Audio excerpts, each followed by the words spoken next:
Breaking news that we first brought you at 4:30 this morning, a double murder in Midtown. Yeah, both men were found at the intersection of Dennis and Fannin around 11:30 last night. Right now, police are still searching for some clues as they try to find the killer. Channel 2's Sofia Ojeda joining us live from the scene this morning. And Sofia, what are relatives telling you out there?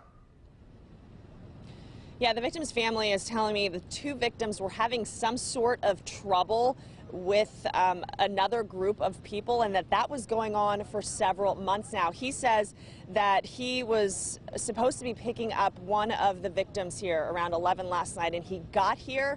He found both of the victims lying on the ground in the middle of the road. He says that witnesses tell him that those two were attacked by a group of people and that the one victim was hit in the head with a crowbar.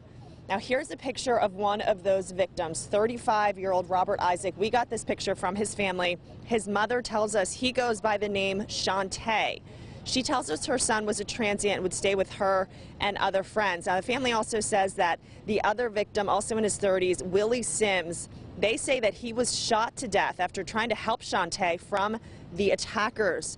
Shantae, again, was hit in the head with a crowbar. Now, Houston police say they got the call just after 11 last night of a shooting.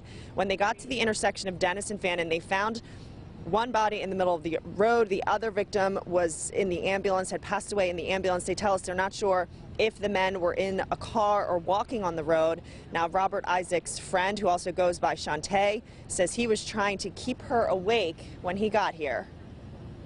I kept shaking her and she would open her eyes and stuff.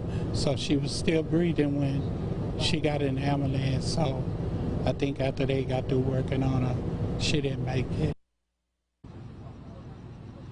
That was Kevin Braxton. That's a family friend. Now, he tells us that witnesses were here when that happened and saw everything happen, and that those witnesses were taken downtown to talk to police, so they have a good idea of who was behind this attack. But Houston police are telling us that as of right now they don't have any suspects, so if you have any more information, you are asked to call Crime Stoppers.